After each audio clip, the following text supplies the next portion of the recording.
Good to know. Okay. Good, David? Yeah. All right. Okay, I will call us to order at 5:02, and I will start with the land acknowledgement. The Altadena Library District acknowledges its presence on the traditional, ancestral, and unceded land of the Gabrielino Tongva peoples. Altadena is located on the stolen homelands of the Hahamunga tribal band.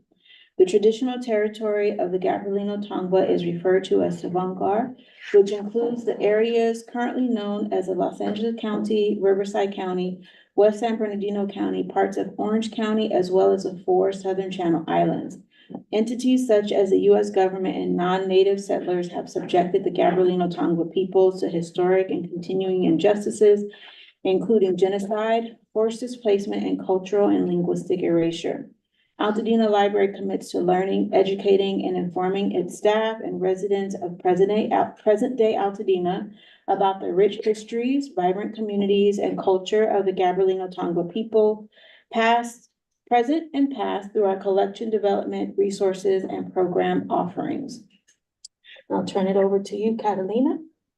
Yes, so prior to roll call, I would like to make it clear for the record of this meeting, and it should be reflected in the minutes, that at least a portion of the Altadena Library District Board of Trustees meeting is conducted pursuant to California Government Code Section 54953, as trustee Katie Clark is teleconferencing from the address 2301 Concord Avenue in Brentwood, California, zip code 94513. Trustee Clark is participating via Zoom video call. In accordance with the Ralph N. Brown Act, each teleconference location has been identified in the notice and agenda for this meeting. So I'll go ahead and call roll. Trustee Wilkerson. Here. Trustee Capel. Here. Trustee Lynn. Here. Trustee Clark. Here. All right, Trustee Clark, I'm going to have you respond to the following questions. Can you hear me well? I can. Were you able to hear our proceedings on up until this part of the meeting? Yes. Is your location reasonably accessible to the public such that any member of the public could participate in this teleconference from your location? Yes. Is there any member of the public there with you who would like to participate in the public comment portion of this meeting? There is not. Okay. I would like to now advise the board president, Trustee Wilkerson, that any votes taken in this meeting will need to be taken via roll call vote. Got it. Okay, thank you, Catalina. All right, then we can move to the approval and adoption of the agenda. Is there any public comment on non-agenda items? You have it up top for public comment next to agenda approval and adoption. Oh, it would be at the bottom. Okay, got it. No problem. Is there any reordering of the agenda items?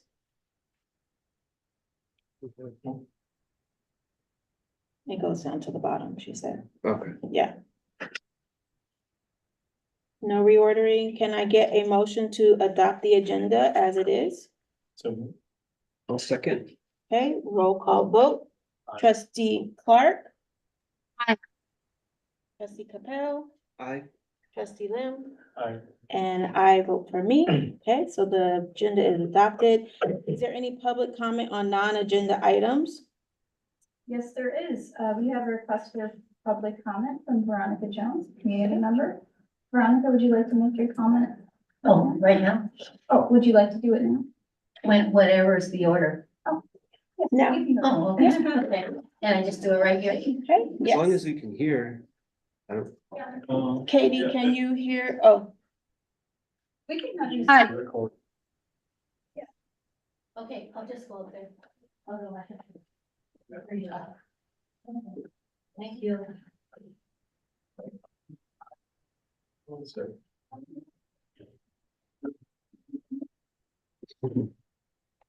Good evening, trustees.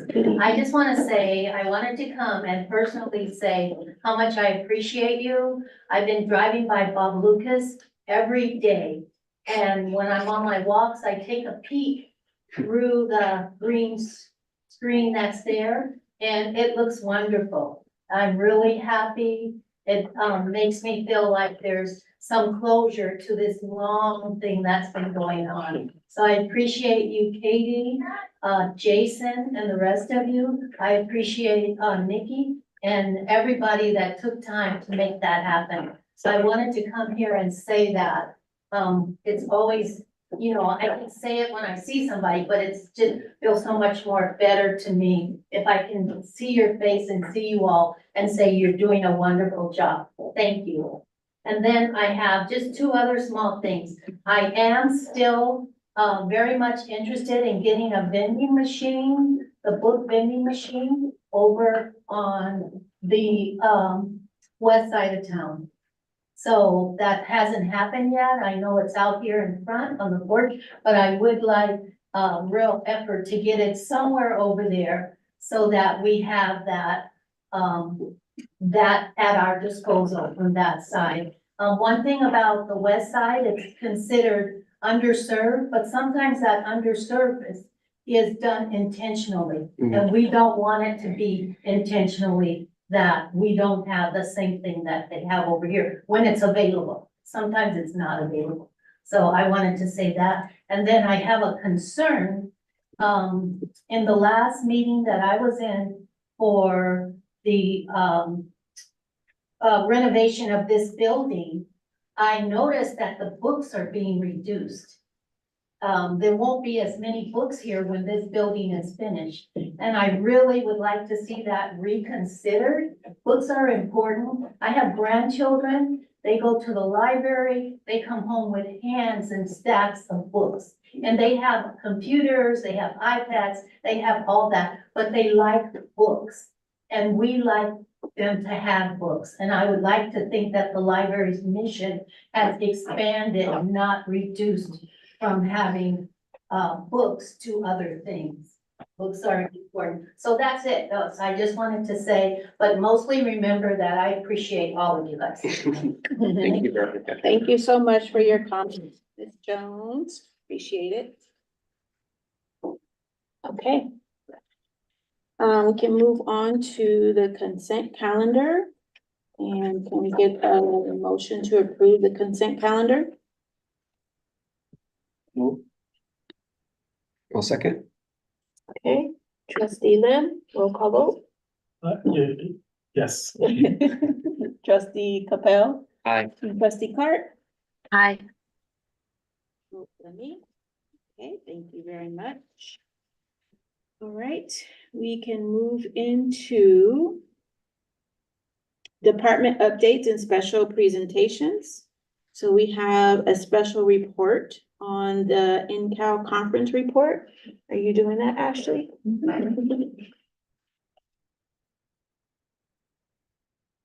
Okay.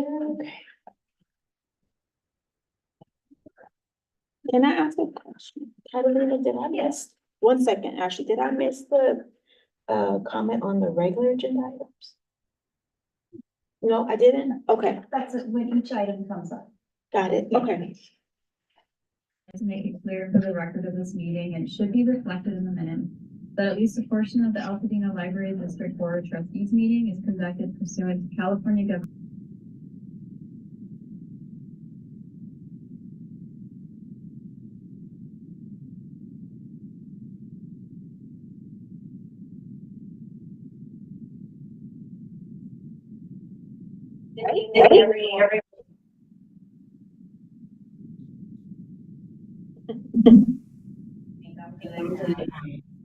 Everyone.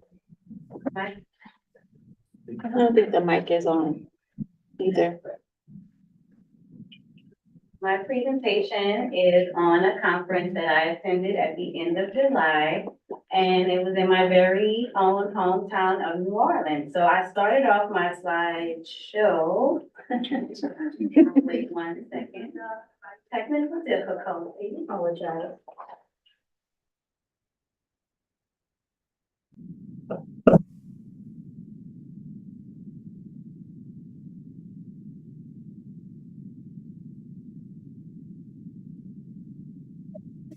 So I attended the Conference of African American.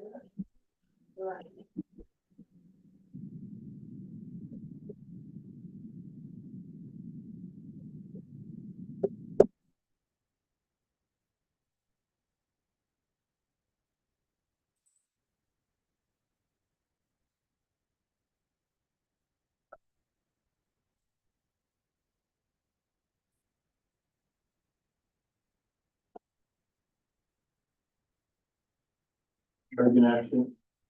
Hello. I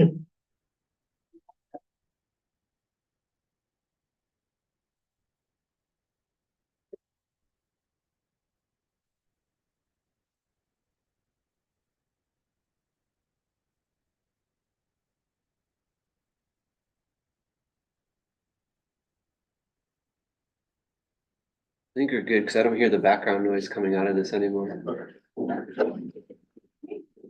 So I attended the National Conference of African American Librarians, which is short for NCAL. And that is the 12th annual conference, and it was in New Orleans, Louisiana. And this conference comes from the Black Caucus of the American Library Association. So I was excited to be able to attend at the end of July of this year. Next slide. So as I've shared, I am from New Orleans and have worked in New Orleans Public Library for many, many years. I was 16 in the very first picture to your left, or, all the way closest to the board. I was 16 in that picture, working my very first summer reading program. And the top right is me working a summer reading event at the main library, and then the middle is me working a summer reading event at the Alvar Library. So I've worked at about 6 different branches of New Orleans Public Library, and currently today they have about 15. Yeah. And that's some blasts from the past. Next slide. Okay, I had to recreate this picture because the opening ceremony that Camila and I attended was at the main library. And this is me as a page at the main library. And so I'm in that very same room on the right hand side. You can tell by there's no clock anymore, but that same pole is the same pole that is on the left side. So that's me minus a little friend, a little one in the oven. But that's then, this is now. Next slide. Okay, so a taste of New Orleans. I ate many, many things and did many things in between conferencing. I tried to squeeze in every little bit I could get. Even when you get off of the airplane in New Orleans, there's a jazz band. That's the bottom picture there. I literally sat there and cried and listened to this jazz band. I have not been home since I moved here in 2018. I don't know why I'm getting emotional about this. Thought I was over these feelings, but I was in heaven when I got off the plane. You have the jazz band, I got my cafe on, I was just in my zone. So that's a little taste of New Orleans, but trust me, I had a lot more where that shrimp came from. So we won't talk about that right now. Next slide, please. Okay, so the conference. I shared all of the sessions that I attended in the board report, but I think it's more meaningful to share some other takeaways that I got from the conference. So 7% of librarians out of the whole profession, 7% of those are Black or African American. That's the minority, obviously. That's a very small number compared to the 77% that white makes up the profession. So I always feel like the minority, but at this conference, it was exciting to be the majority. So majority, or almost all of the attendees at this conference were African American. And it was just exciting to be able to celebrate the accomplishments of people of color.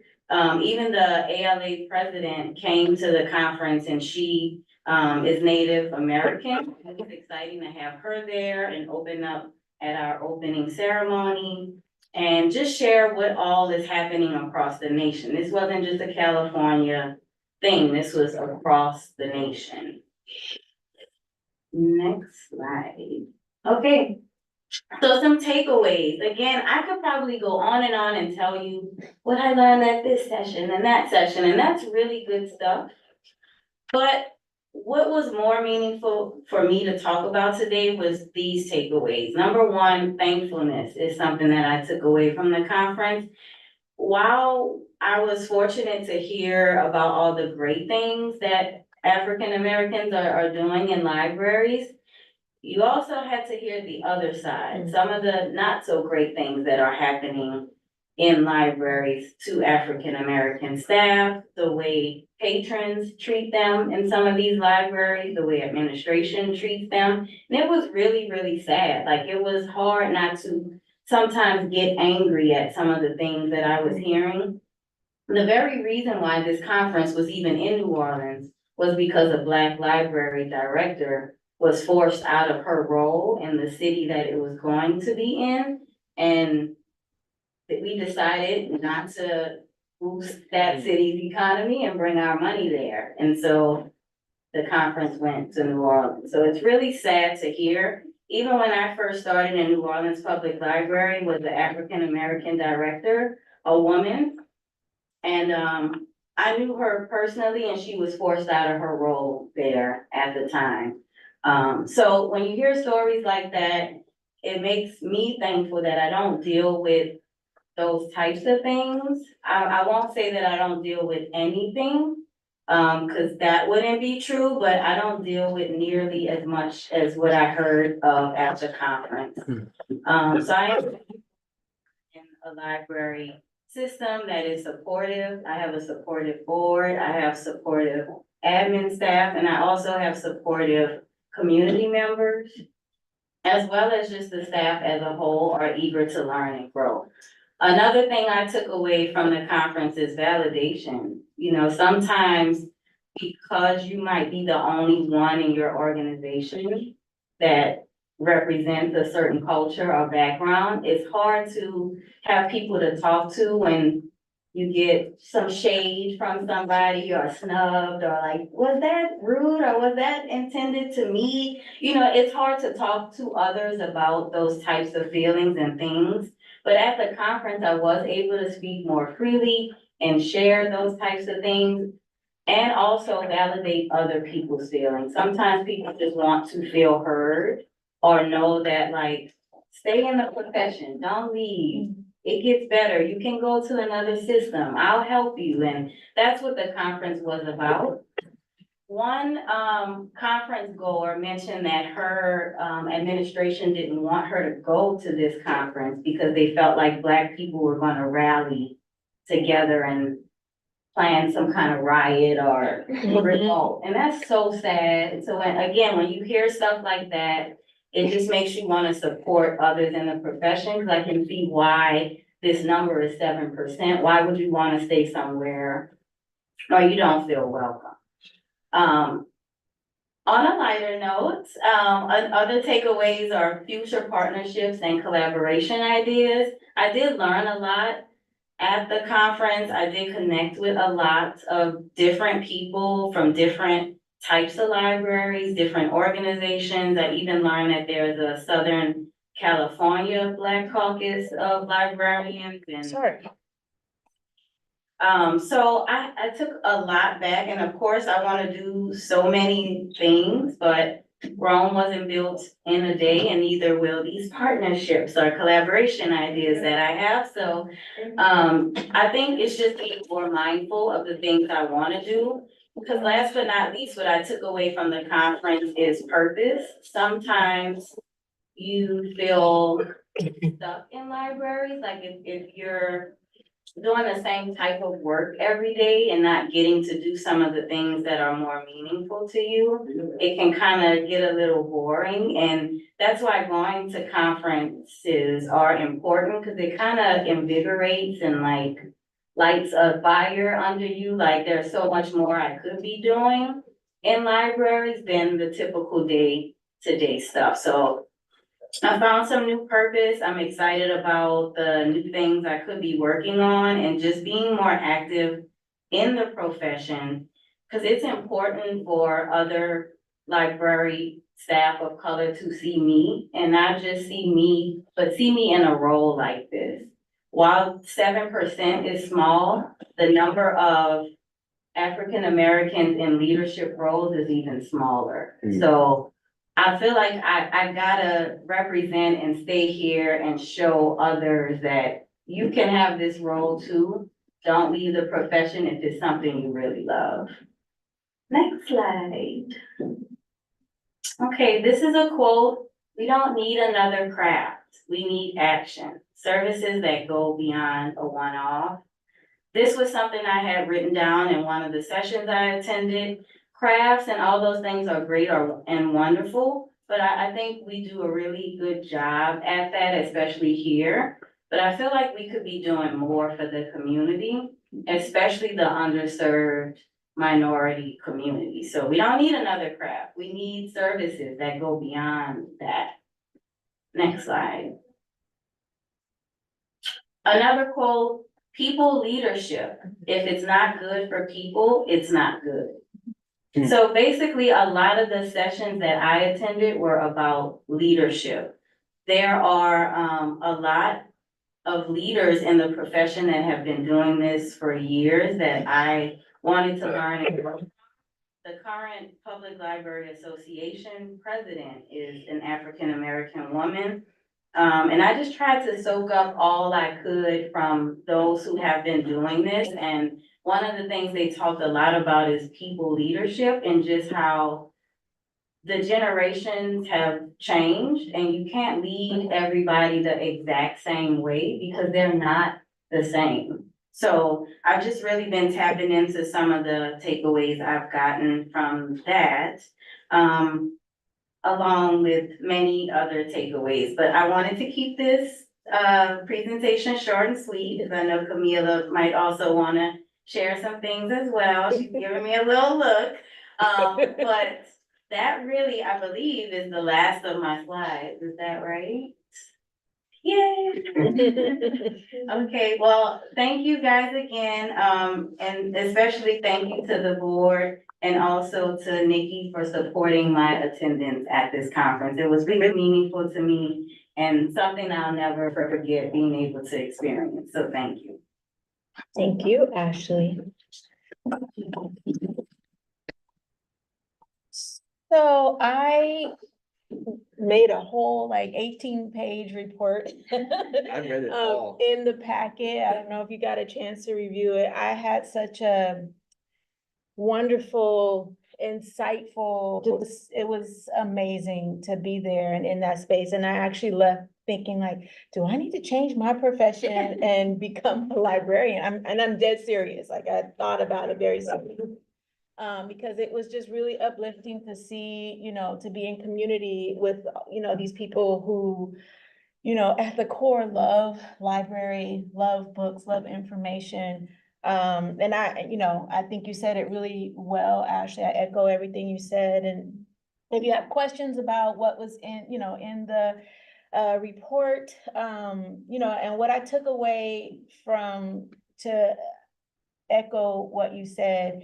And Jason, I heard you say it in one of the meetings after you all got back from, I think, Columbus for that, how lucky we are to live where we live and serve where we serve. And I mean, that cannot be like, it seems minor, but it's huge. I started my trip there eating lunch with 3 other librarians from different places, and to hear, that makes me emotional, just to hear some of the things that they talked about that they experience, in their libraries was really disheartening. And, and I didn't even want to say like, we're okay in Altadena, California, because I didn't want to, step on their, what they were sharing and just the fellowship. And so I am really thankful to have grown up in this library,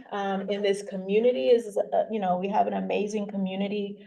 And there are definitely things that we can do more, like you said, and services for our communities. But I left there feeling really thankful and just kind of uplifted and just amazed at the work that is going on around the country. So, yeah. Thank you again for letting me go. Thank you publicly, Catalina, for helping me with, I'm like on the phone with her, like, how do I check into this hotel? Like just little stuff like that. I really appreciate your support. And the support of the library in allowing me to join Ashley at the conference. Can I just ask, because I mean, I saw in both of your reports, like, it's obvious both of you have like 1,000,001 ideas. Yeah. And like, speaking of Columbus, like the same kind of feeling I've gotten when I've gone to these and I come back is, yes, like, we're all incredibly lucky, but at the same time, we should never get complacent and think that like, that Yeah. doesn't mean we don't need to keep working, right?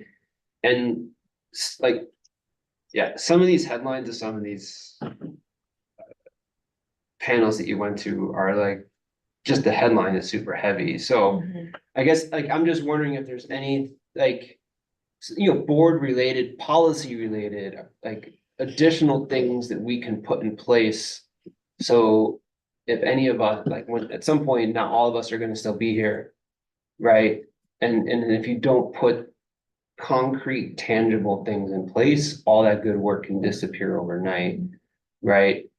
And so I would, it'd be good to think about, I know there's so much work the staff have already done with revising policies and, different staff-driven kind of working groups in place, but if there's anything that kind of popped into your head during the conference, you're like, oh, that's something we've got to make sure we get to the board soon. Yeah, I do have one thing like that. And because I sat on their radar panel, Glendale did something where they specifically sought out to hire a librarian of color. Mm. And I know sometimes when we're recruiting, people don't want to limit who it's supposed to be open to all. But the way they wrote, and I took pictures of it and could get it if I asked, but the way they wrote their the job bulletin for it allowed for that.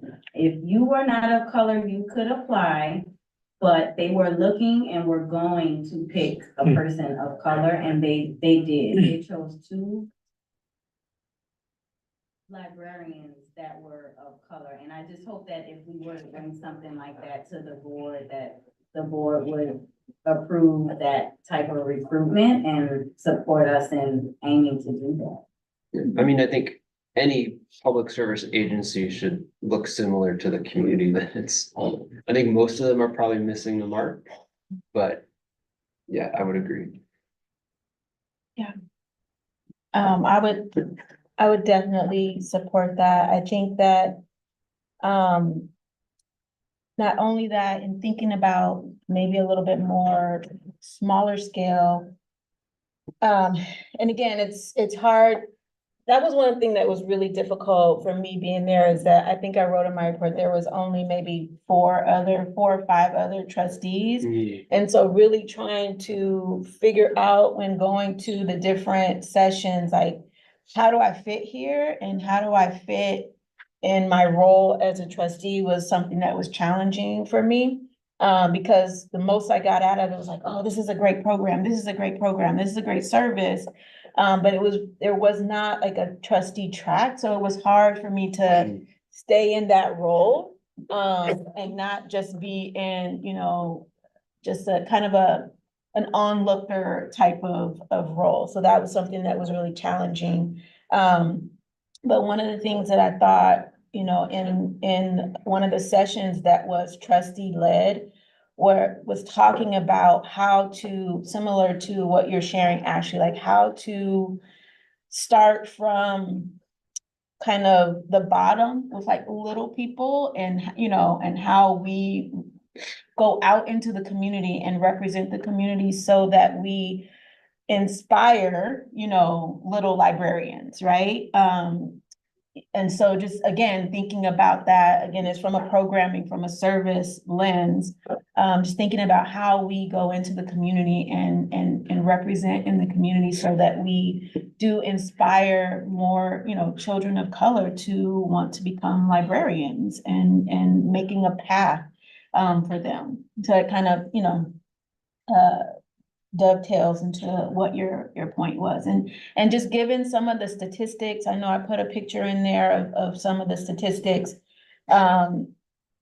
it feels like there would be an appropriate and legal way to make this profession, to make this more accessible to people of color. So, yeah. It seems like with our invigorated summer internship program, there's some opportunities there too.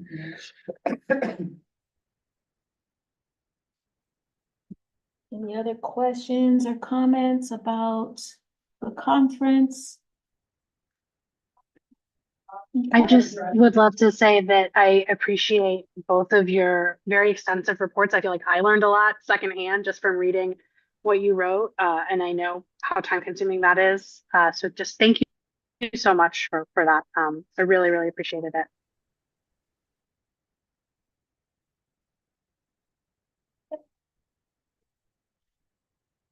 Okay, thank you all for listening. We can move on to department update reports. Was there any feedback or question from the department update reports that you saw? I mean, I think it was in Diana's report.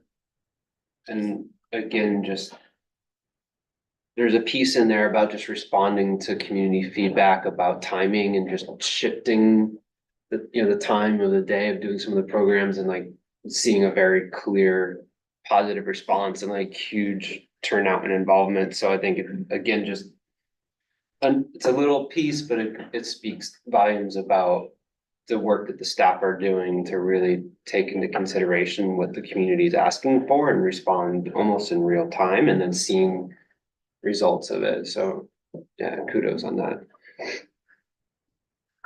I just had a question on the lunch in the library program. What did you guys feel overall? Was that something the community, wanted, needed? How was the reception?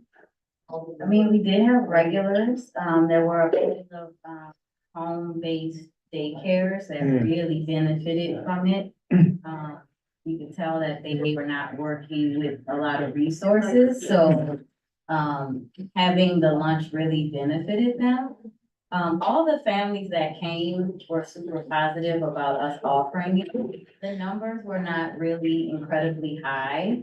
However, I do know that the people that came out for it really were appreciative of it, and especially when it was connected to a program, they kind of made an afternoon out of it, and that's when we saw increased numbers. As well as the Friday book giveaway for them to build their home libraries, we saw increased numbers on that day as well. Do you think the numbers are good enough for us to get it next year? I don't know, Diana and I briefly spoke about it today. I mean, mainly because Maine would be closed next right. summer. I'm on the fence about what that really looks like, because if we are at an alternate site that is a park, Yeah, they most likely will offer it. But if that was not the case, I'd be open to doing it again, even if just for those 40 people or so that came out for it. okay. 40 people who got food. Yeah. It did grow like throughout the summer as the word got out too. And like all the programs like accompanied it, so it definitely helped build those numbers. This is I the got first those. year, right? Nice. Yeah. Yeah. We're responsible for like 8 of the books. Oh. Yeah.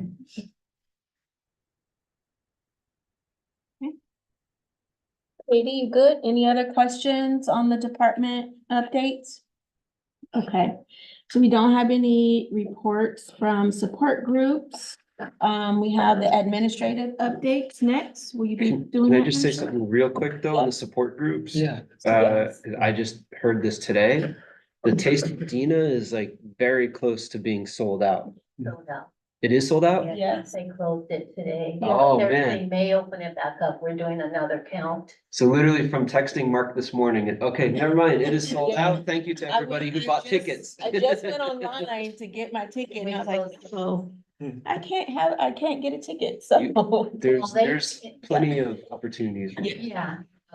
Yeah, I contacted Mark, emailed Mark back and said, "Oops, did I miss the cutoff?" So, yeah, Cool. that's great that it is sold out. Yeah, it is great. I'll call you tomorrow. Oh, great, yeah. Okay, administrative updates to you, Ashley. Okay, so we're gonna start with staffing updates. We don't have any new hires at this time. However, we do have a promotion of Natalie Del Castillo. She was a library clerk, and we're happy to share that she is now a library assistant in the Youth and Family Services Department. Yay. Yay!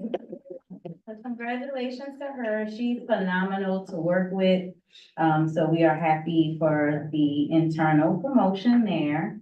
We also do have a retirement, so we are announcing that Anthony Green, who was our library facilities monitor for 25 years. That is some dedicated service right there.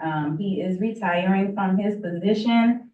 We wish him the best in this next chapter. His official last day with us will, on paper, will be September 3rd. And Anthony has just been, I mean, you name it, he's a wealth of information when it comes to history. We always refer back to him to learn what happened in the past, et cetera. So he will truly be missed, but we're excited for this next chapter for him.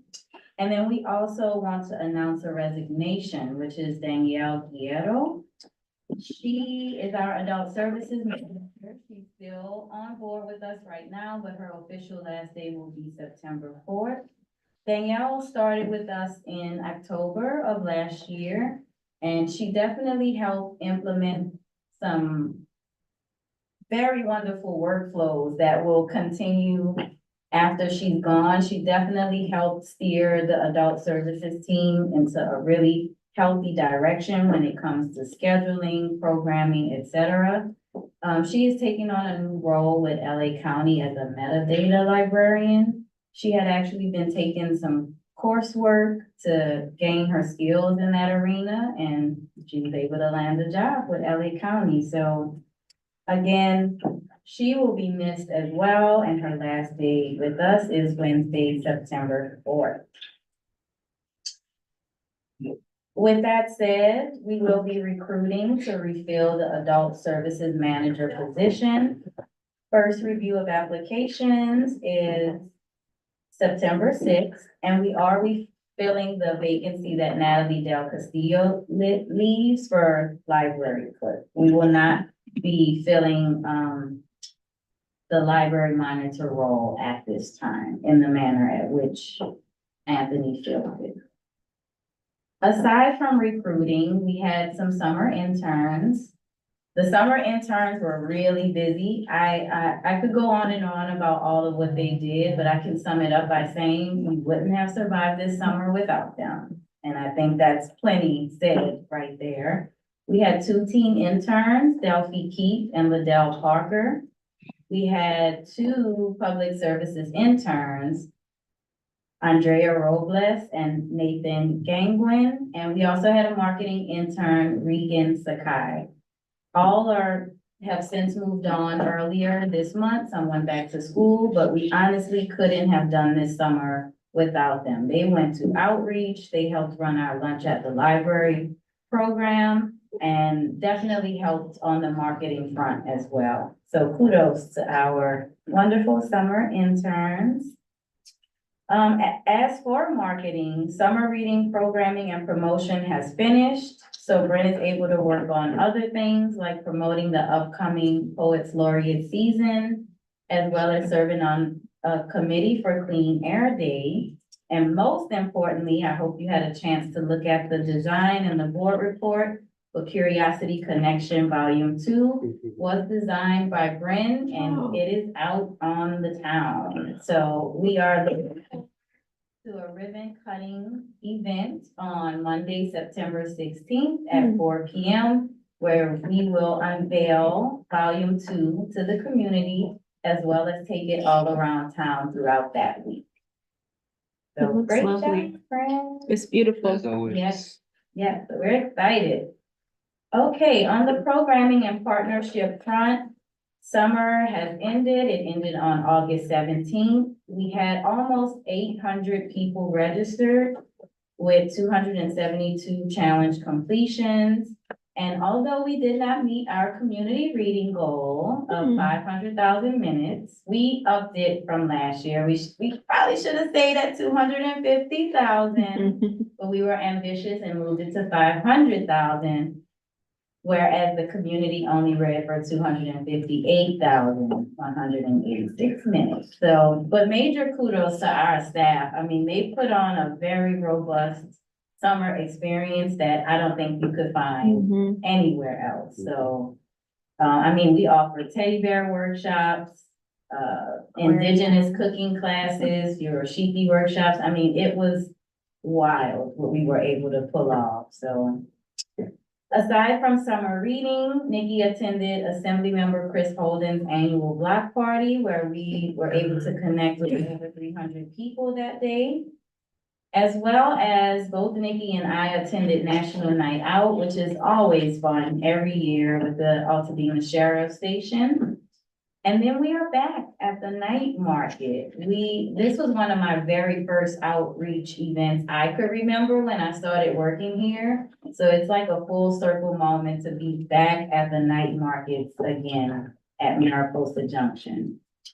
Last but not least, it's back to school time and Altadena Library definitely participated in all the fun. So there were several back to school events around town listed in the board report. So we were excited to attend those, as well as Madison's back to school bash, where I met the principal there, who was just named the elementary school principal of the year. So I just reached out to her today on behalf of ALD and congratulated her, but that was a wonderful event, which is gonna lead to more partnerships for us, because they had a lot of partners there for families. So good to be out in the community. On a personal note, I've already shared that it was good to be back home. So I'm so excited that I got to go back home and talk the way I normally talk. I try to mask my accent for you all, but in New Orleans, I was like full blown. Like as I would encounter people, I just heard it coming out and I'm like, I don't even talk like that anymore. But it's hard not to there, so I'll always be a NOLA girl at heart. And last but not least, on a personal note from Nikki, I can't believe it either, but Landon is a high school senior. So Nikki's about to be probably sharing all the senior moments that Landon probably won't want in this report. But I'm sure we'll get some cap and gown photos soon and prom and all things in between. So we're looking forward to seeing those in the board report and for hearing about the scholarship that I'm sure like we'll get. So can't wait to hear the good news when the time comes. And that concludes my report. Thank you, Ashley. Any questions and feedback for Ashley on the administrative updates?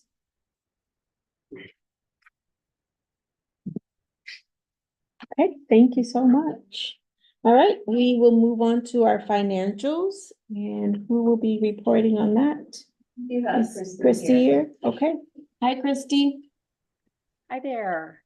Good evening, everybody. Let me see, is my video coming through? Can everyone hear me okay? We hear you, but we don't see you. Let's see. There you are. There, I think I have video now. Sorry about that. It's taking a minute. And everyone can hear me okay? We can hear you, but we see half your Oh, head. shoot. Sorry. There There, is that a little better? Sorry about Yes. that. All right, trying to get everything up on my screen. Got a lot of stuff open here. Okay, let me get back to the video here. Where did it go?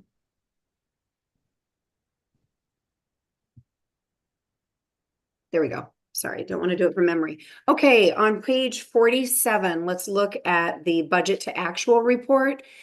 We thought it was important to bring you some preliminary figures, even though it's not finalized. There are a couple things, a couple major pieces missing. And then, of course, all the audit adjustments that we'll be doing over the next couple of months to bring you the final reports in the November meeting. The November meeting will have Paul here, the partner at the audit firm, to present that. But for now, if you look at revenue, you're at 97%. There are two main reasons. Line 2, property taxes and assessments. We have still not received the final report from the County of Los Angeles. And so we're waiting for that. And that's about $140,000. I'm not sure you're going to see all of it because we did increase that at mid-year, looking for a little bit more, but it all depends on what taxes are delinquent and so forth. But I am still expecting that you're going to come in pretty close to budget. We should have that report, if not this week, by next week. I think they have to have everything closed out usually by Labor Day. So when you do see the final report, you should have a little more revenue there. Line 6 is also missing some E-rate revenue. The program manager management changed this year, and we've been receiving some discounts on invoices, but it's my understanding we'll also be receiving some reimbursement, close to a little over $30,000 is what we're expecting. So we're hoping that we have those figures to include as well when we do the financial report for this year. For expenses, lines aren't exact. If you look at totals, if you look at line 19, you look at line 32, line 37, and so on, you'll note that some of them are under 100% and some are over. But in total, everything is under budget for expenses. Came in very, very close to what was budgeted. So I'll just point out a couple of the lines that stick out. Line 10 for salaried. The district has never budgeted for vacation payouts, but there were several large cash payouts this year that took that line over. So we're going to be looking at doing that in the future and making some estimate based on what leave balances are there and who might use those or cash those out during the year. So that line is over just a little bit. The majority of the other lines are right in line with budget, a little bit over, having to do with where the district brought in a few staff members a little higher than budgeted. So of course, if their salaries were over just a little bit, then the insurance and taxes and related were over, but no real concerns there. Operating expenses, it's over just a bit, but that will go under with our year-end adjustment. Again, we're waiting for the final report so we can assess some of those collection fees to the special tax assessment for Measure Z that has to do with what you're collecting to pay off the bonds. So that line will go down a little bit and you'll be in line there as well. A little bit over in audit, legal, and consulting. I can speak to the audit and financial consulting. The district was without a staff accountant for a couple of months. And so our bill was just a little bit higher there.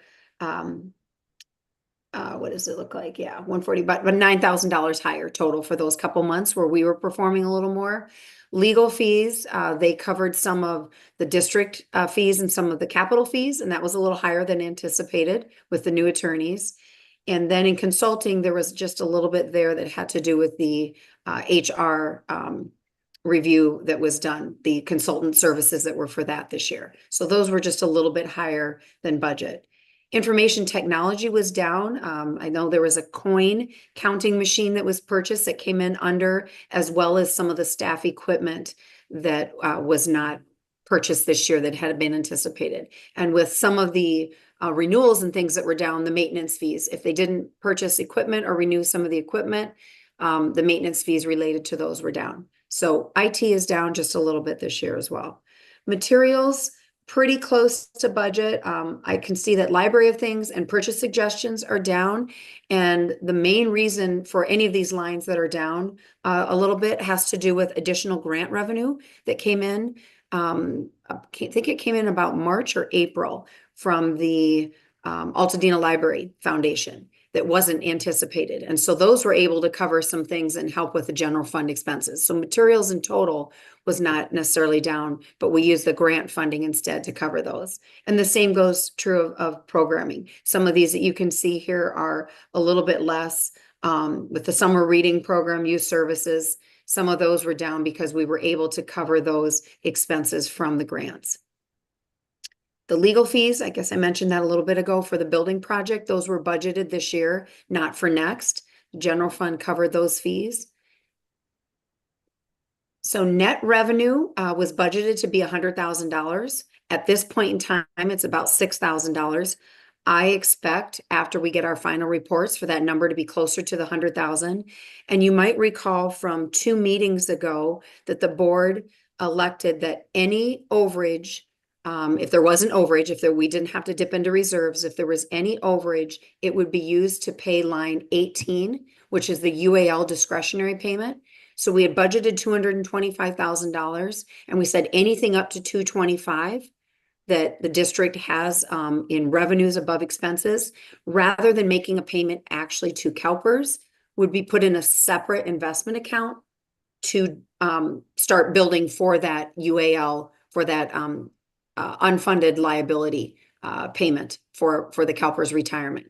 So I anticipate that that number will be closer to what we budgeted, about the 100,000, if not a little bit more, we'll be using to fulfill that line. And we'll know that probably in the next month to be able to let you know what that figure is. And then of course, when the audited statements, when you see them for the audited statements, it will be mentioned there as well. Any comments on the general fund budget to actual report before I move to donations and grants? Nope. Okay. Then I'll move the donations and grants is on page 49. And I'll first go to the bottom and show you that on page 44, everything is 0. That is because the funding that comes in during the year is meant to be spent in that year. So we spend all grant funds first, which again is why you were able to have a few of your general fund lines a little bit under. The only line that is off just a little bit is the lunch at the library line. That's line 8.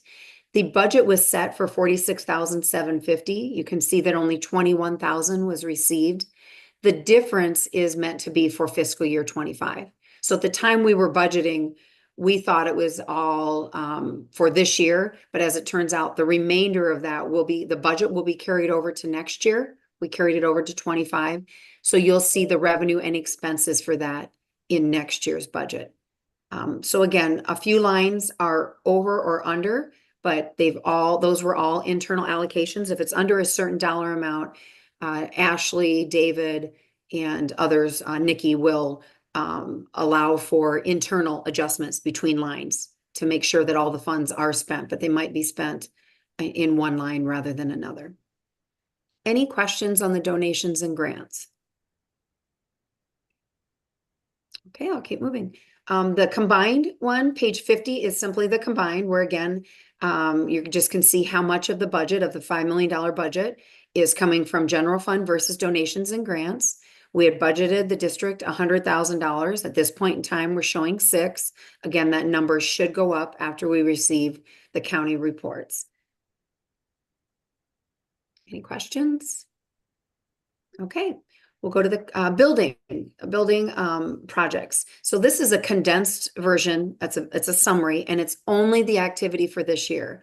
So what you'll notice is revenue way over at 264%, because the majority of that is invested in, a good majority is invested in the class fund, which the board approved this year.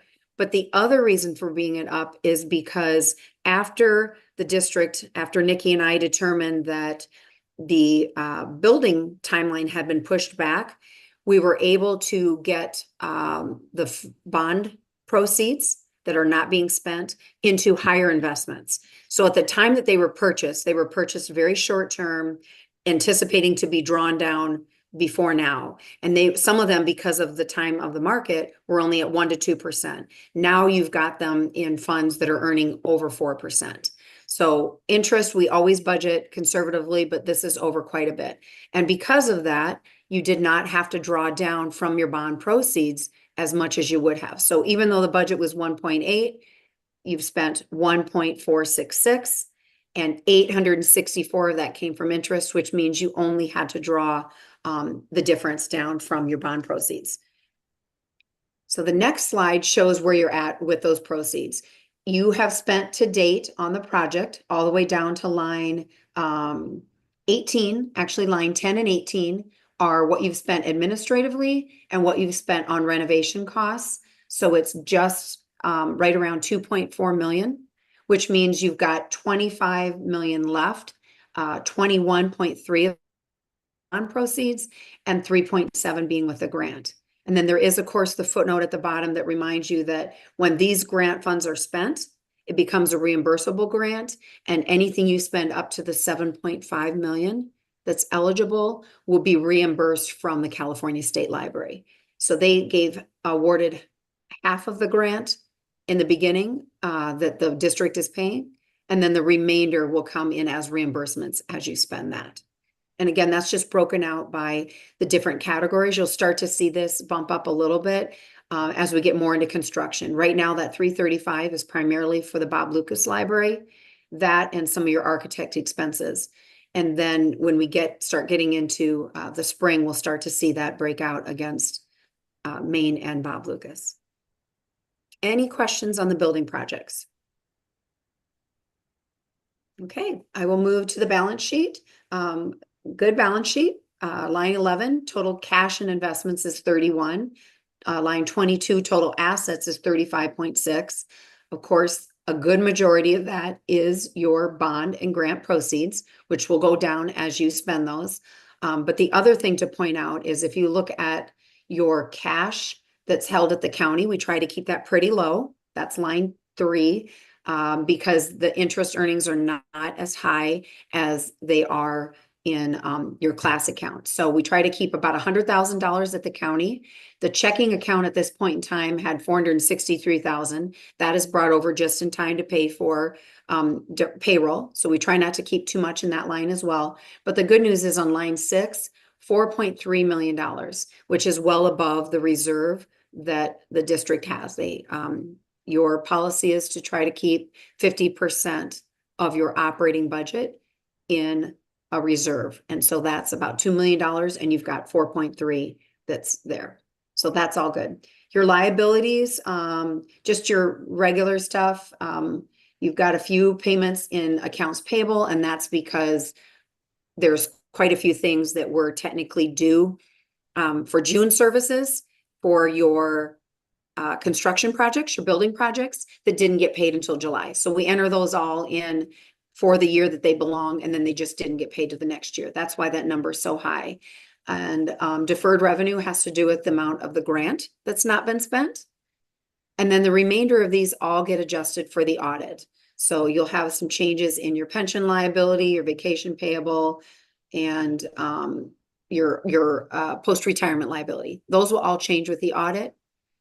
And then you can also see your bond payable there. So total liabilities at 33 million. You've got a positive fund balance at $2.1 million. Again, well above what your reserve is. So your grand total is the 35.4 million. And then the pages that follow are the narrative that just helps explain again for whether members, trustees, or the public, what's in each of the lines and some explanations as to why a line might be over or under at this point in time. Any questions that I can address? Can I Katie? ask a real quick question? Sure. Yeah. So Christy, just so that I understand what our goal is, once we close out the books for the fiscal year and we determine whatever the sort of overage is, whatever the positive balance is, and we move that into that class account, will we see a line item show up on the balance sheet that is like these other ones? It'll be like class Yes. UAL or whatever. Exactly. And then we'll Yep. track You'll it see a there. restricted account. Okay. And it'll start Fantastic. earning its own earnings as well. So it'll be placed in the same type of investment, but yes, you'll be able to see that grow and be able to, make additions to that through the budget. I think what we budgeted for next year, if I recall, is 100,000 on that line. We put a smaller placeholder in there, but of course the board throughout the year can do what they want to add to that. That's great. Thank you so much. That's helpful. Sure. That's all I have unless there are other questions. Okay, great. I will leave Thank you. you, Christy. Have a great evening, everyone. Well, Okay. Christy, You before too. you go, Yes. sorry. I do think that we wanted to make the board aware of our elections mistake for this current fiscal year. You're So, correct. as you all know, we're in the middle of an election. In the past two elections, we didn't have any contested seats. We typically put $70,000 in the budget, just in case we end up getting on the ballot. This year we have two contested seats, so we're definitely going to be on the ballot. And we realized that we did not put a line in the budget for the election costs. So this was a mistake, and Christy and I were racking our brains to figure out how this could have possibly happened. And what we figured out was last year, based on last year's budget, Christy put together a completely new workbook for the managers to use so that we can more clearly have them put in their requests, how they justify those requests to build the budget as we're moving forward to taking it to the board. And we based it on the fiscal year 23 budget, which did not have a line for elections. So completely a big mistake. Both of us were killing ourselves over it, but we're still alive. But what that means is by the time the election happens, we get the bill from the county, we'll have to make that adjustment at mid-year. But there is not money built into this fiscal budget for the election. We just wanted to make sure you guys were all aware of that. As a precautionary measure, we have looked back at the last few years of budgets to make sure there's nothing else that could potentially have been left off. And honestly, this process is definitely going to make it much better for the managers to inform the budget.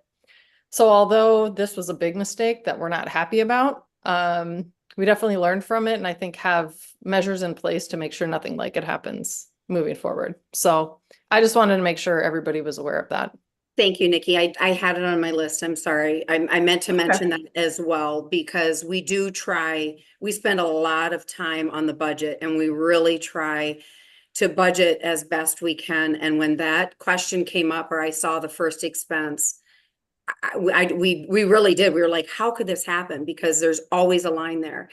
So I will take responsibility for that, because I set up the workbook, and even though it had been in conversation, it just wasn't in what we were looking at with the figures. So you are correct. Hopefully it won't be quite the 70,000, but we'll just make that adjustment during the year. We'll know closer to mid-year what that potentially could be, and we'll make that adjustment. So yeah, again, I apologize with Nikki. It was not something mistake, oversight, and very sorry about that. And there's a line in there now, as there are with other lines. So instead of any lines being removed, there are because of the way the workbook is now, there's a line for everything, whether you use it one year or the next. So that it's always there for consideration. So yeah, we'll make sure we adjust that mid-year, and that should not happen again. And it should be significantly less 70,000 since we have the districts now too. We're hoping, but when we had the ballot measure in 2020, it was just Measure Z. And I think that bill came in between 100 and 110. So with the county, you never know. I mean, I guess at least when we look at mid-year figures, we'll know how much the election probably cost. So that can inform that. And I think that will help us in future years as well. Right. But again, we wanted to make sure we were being very transparent about that. It's a big mistake. To be fair, we looked at the budget and approved the budget as the board, and none of us caught it either. So, that's on us too. We appreciate that, but we still beat ourselves up for several conversations. Last week's, yeah. Okay, well, let it go and release. We're moving on. And like she said, the most important thing about a mistake is, how do we prevent it from happening again? And I think we have a really good workbook and have a lot of really good conversations with staff when we're building that budget. So that mistake won't happen again, but thank you. No problem. Thank you for your acknowledgement and the financial report. No other questions? We can go on Thank you all. to our, yes, thank you. Good night. Have a good night. Yep, you too. Good night. We can go on to our Board of Trustees Standing Committee reports with our Budget Committee. Speaking of budget. Yeah, the budget committee, we reviewed a financial policy that we want to update.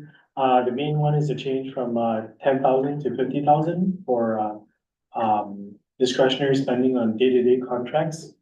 And an incremental increase annually of 2% for inflation going forward. And per legal counsel, we were adding some clarifications and provisions in there. I think those are pretty solid to be adopted. And so I think the main thing that we'll discuss later and we'll vote on is the increase from the 10,000 to 15,000 for the threshold. I know we're going to talk about it later, but are there any questions right now on the budget committee report?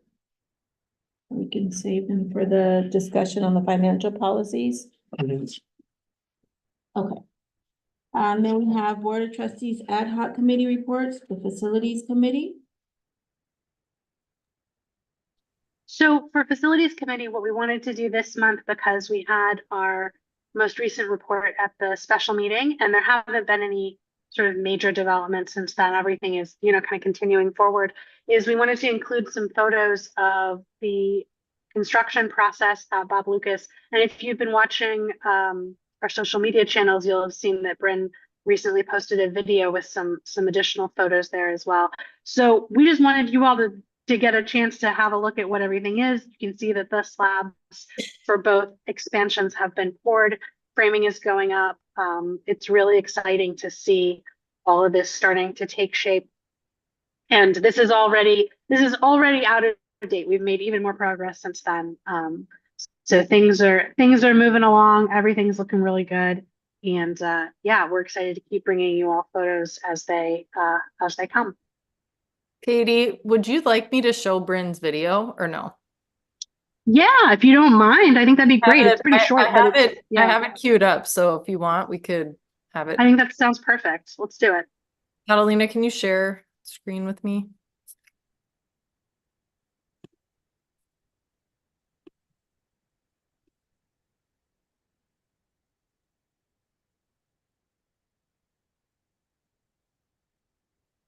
There we go.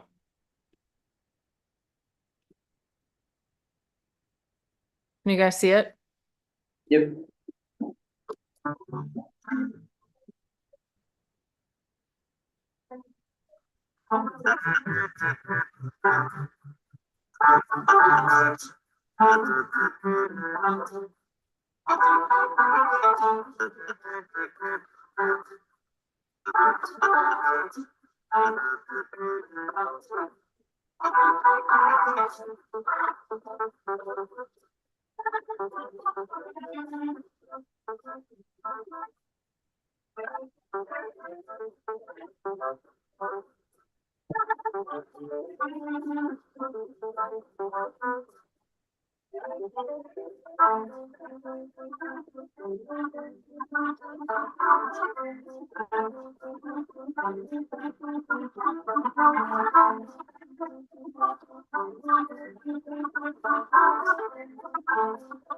All right.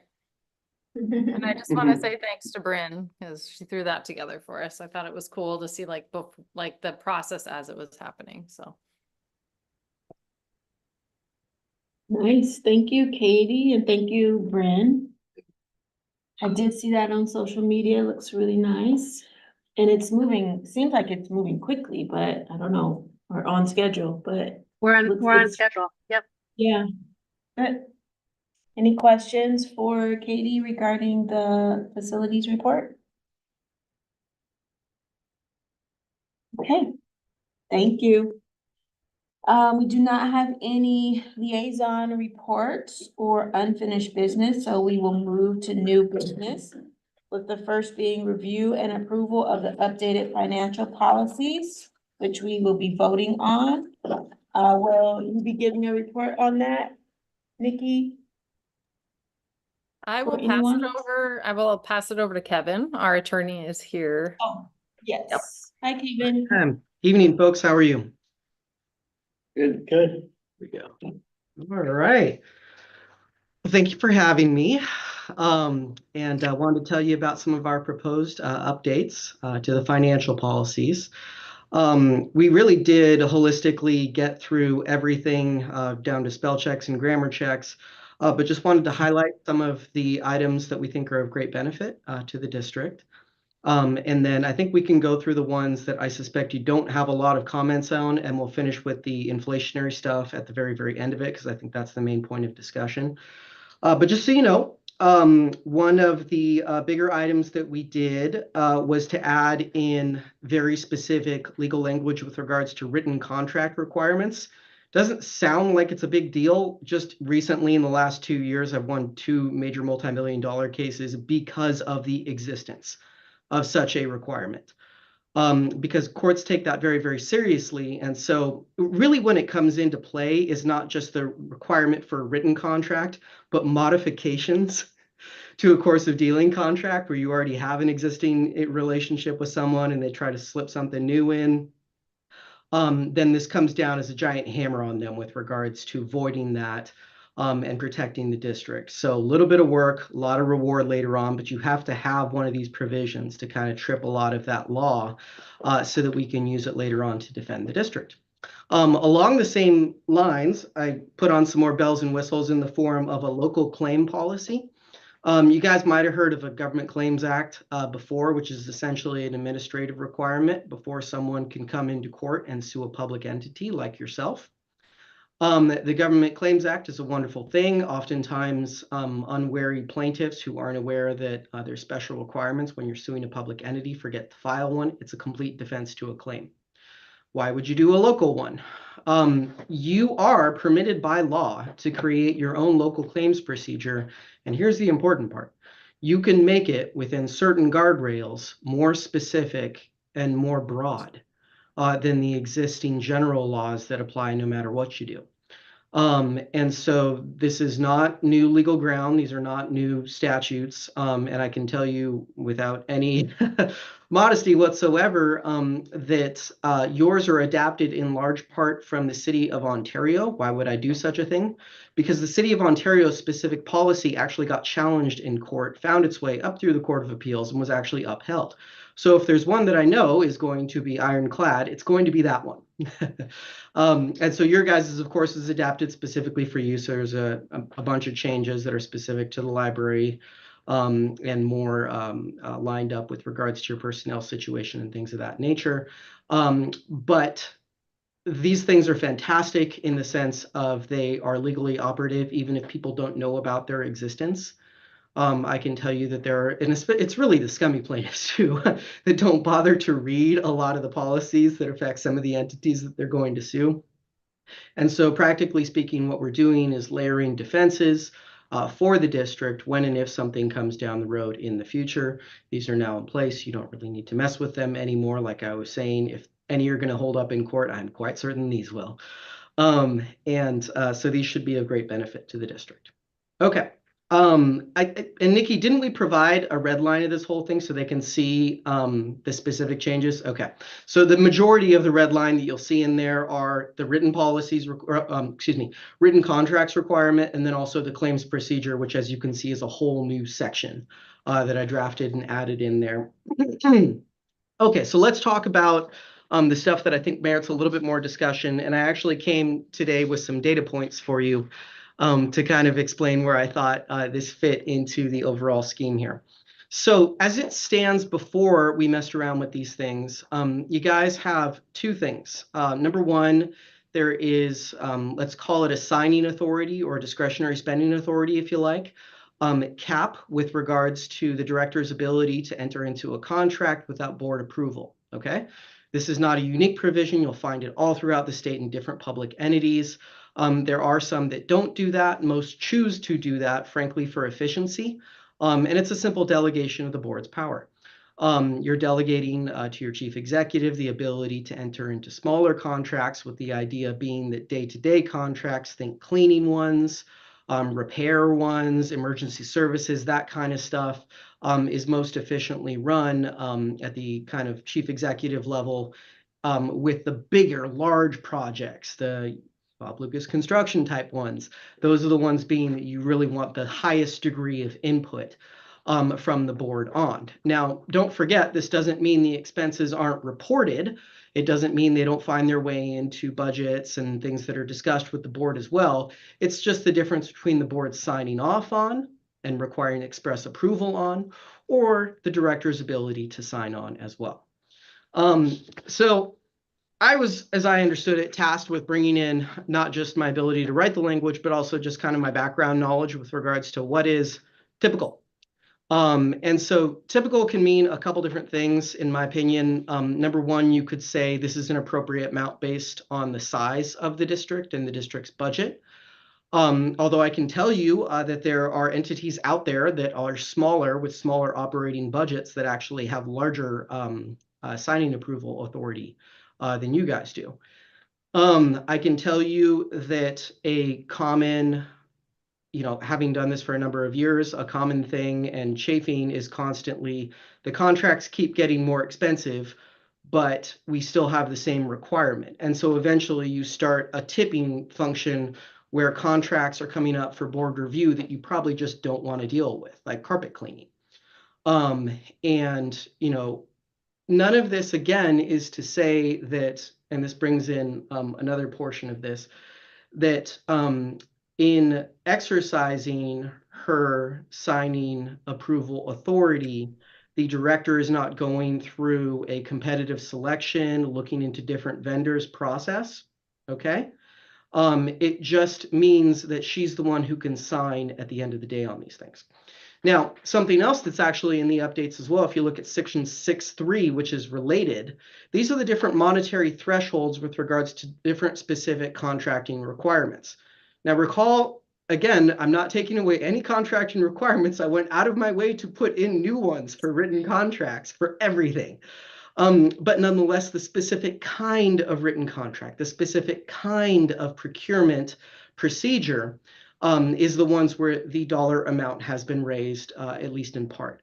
And then you'll notice it is, again, tagged to the 50 at the top end for that exact reason. The heavy duty, very procedure intensive contracts are going to be the ones that the board is looking at, and we're setting that at the 50,000 threshold. There is no, you need to know this, there's no legal requirement to use 50,000. Consequently, there's no legal requirement to not use 10,000. This is a policy judgment.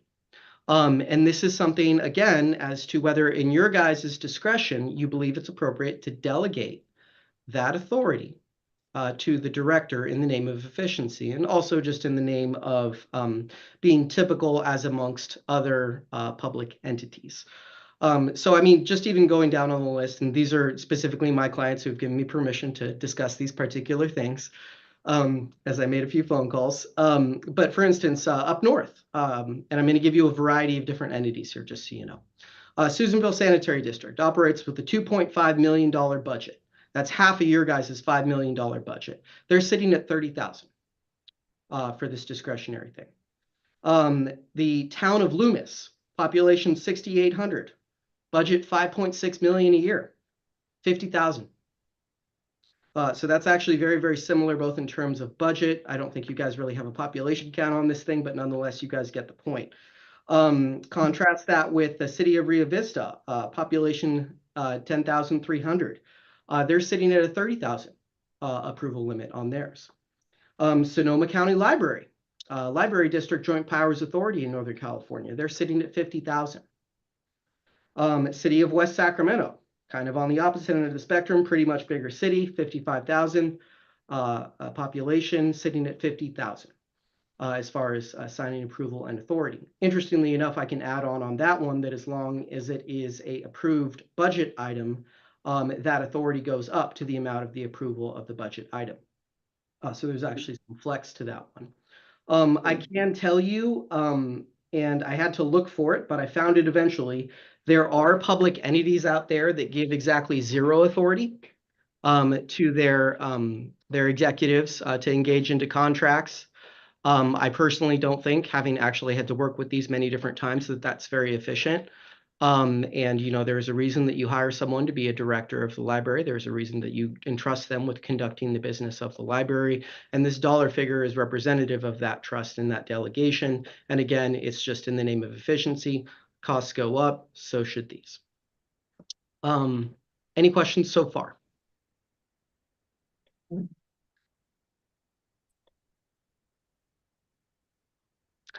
So I wanted to throw out a couple other things that we discussed a while back when we were doing some of the construction stuff with Bob Lucas that deserves reaffirming on some of these things. So you guys are a library district. You're something of an exception to the public contracting code. You don't need to look too far to find this kind of stuff. And in California, it's very well settled that unless you guys are covered by a specific statute requiring specific compliance with the public contract code or various other assorted things, that you guys are accepted from it. Why does this matter? This matters because if you're not covered by it, what it means is you're bound by your own procedures, but just by your own procedures. Okay? So you guys have authority to change your policies, and then you have to live with them after you change them, and you're bound by them and you're stuck with them. But doing these revisions right now in the manner that I'm doing them right now, you guys are fully within your power and discretion to make these changes and change the dollar figure amounts. That's not always true. Oftentimes with cities and counties, they're under much more onerous requirements. There's statutory schemes that set specific dollar thresholds.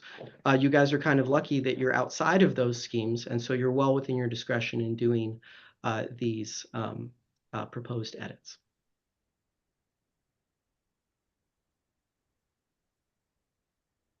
Thank you, Kevin. Are there any questions or discussion on this topic?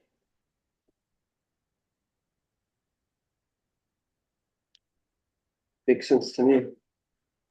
Okay. If there is no further discussion. Sorry, Camila, can I ask a real quick Yes. question? Of This course, is not please. suggested change to a policy. It's just a question out of curiosity.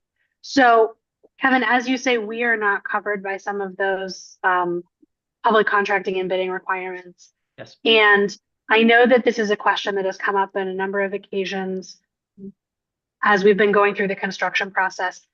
Does it make sense to have policy language that explicitly says we're not bound to a sort of low bid situation?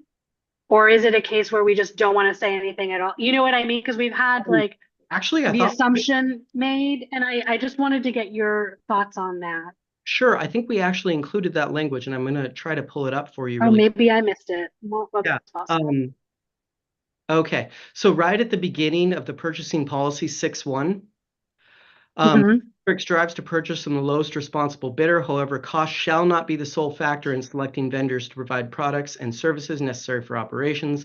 Value, future costs, and quality of service shall be given equal weight. Got it. Okay. However, does that mean that we are required, like when we think about like scoring matrices and things where we evaluate contracts, sometimes we weight experience more heavily or we weight cost more heavily or whatever. So when we say that all these things shall be given equal weight, does that bind us to a particular kind of matrix I or a don't, particular weighting? I do not think so. I think you could Okay. easily fit that within that overall very Okay. general. All right. terms. Okay. Very good. Well, thank you. That totally answers my question.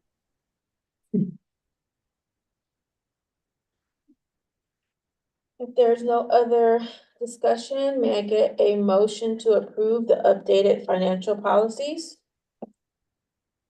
So moved. Second. Okay, trustee Clark, roll call vote. Aye. Trustee Capel, Aye. trustee Lim, Aye. and I vote for me. Okay, thank you very much, Kevin. Appreciate you. Thank you. You guys have a Thanks wonderful to- night. Thanks for the work on the budget committee on that one too. Thanks, Absolutely. Kevin. Absolutely. Appreciate it. Take care.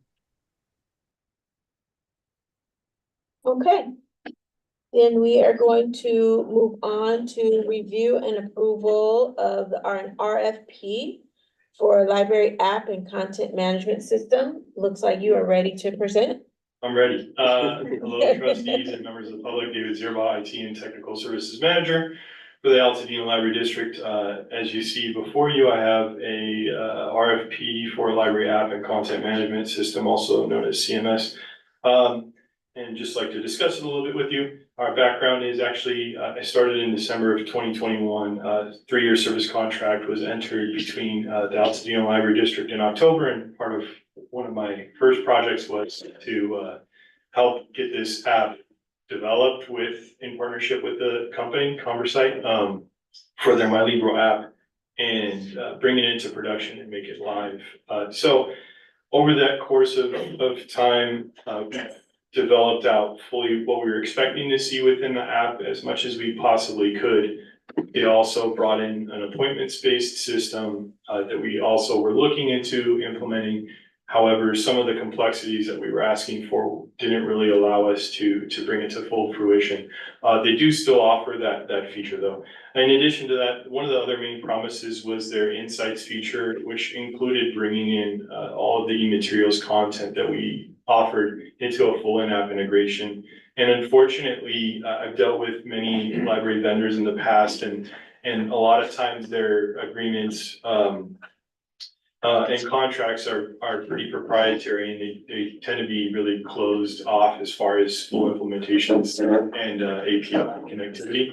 So unfortunately, some of those things that we were looking at were not fully brought into the scope of the project just because it wasn't possible. That being said, you know, we always try and look at our contracts and see, you know, if there's anybody out there, and just try and review over the course of, at the end of each contract, seeing, you know, whether this continued partnership would be good, or if there's other vendors out there that could deliver on the needs of the district.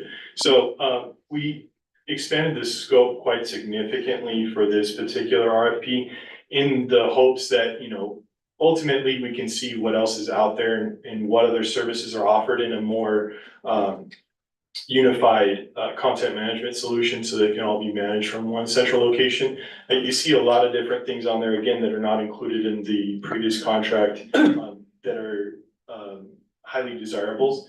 And that being said, it doesn't mean that ultimately, and I don't believe any vendor out there can perform all of these services, but if we can find one that can perform many of them and perform them effectively, we would consider it. So the total scope of work looks like the library app, room reservation, events calendar integration, or full integration, or if they can integrate with our existing, which is Trumba, digital signage, potentially web hosting, email marketing, live chat, or integration with our current live chat, which is Talk To, in addition to that, a staff scheduler.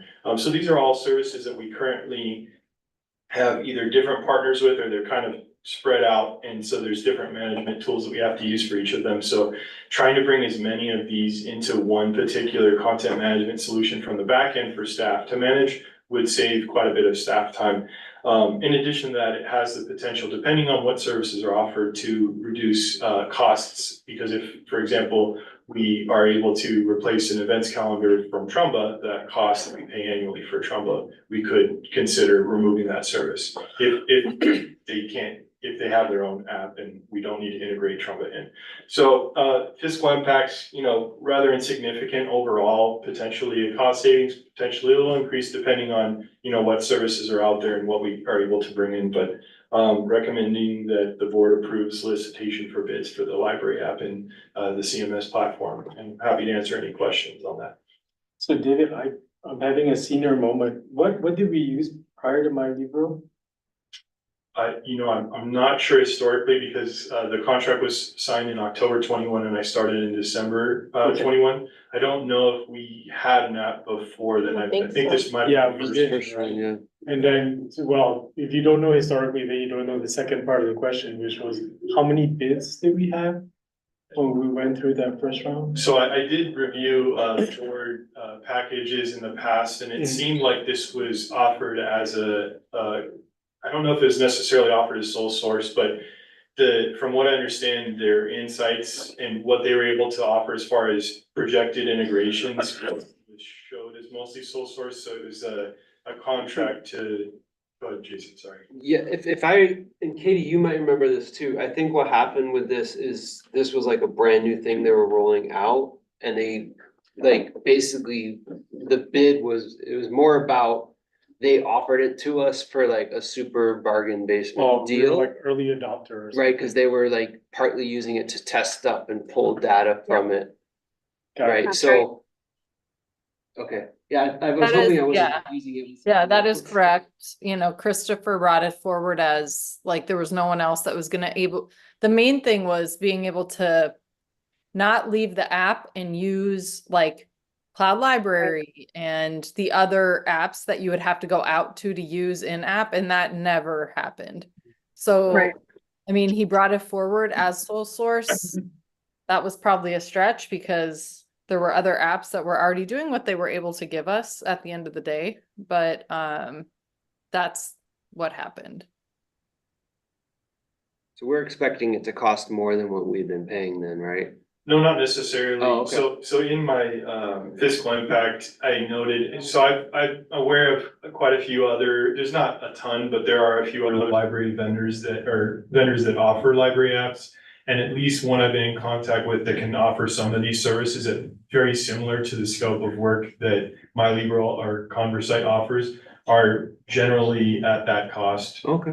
Potentially less, potentially more, depending on, if you want to add on, if they can offer the full scope of services, obviously it could have the potential to be more. But then again, as I mentioned, if we can implement some of those things from that app, we could, for example, remove an events calendar payment that we're paying annually. So Yeah. it does have the potential to offset those other costs and still come in either at, or maybe a little over, but not significant.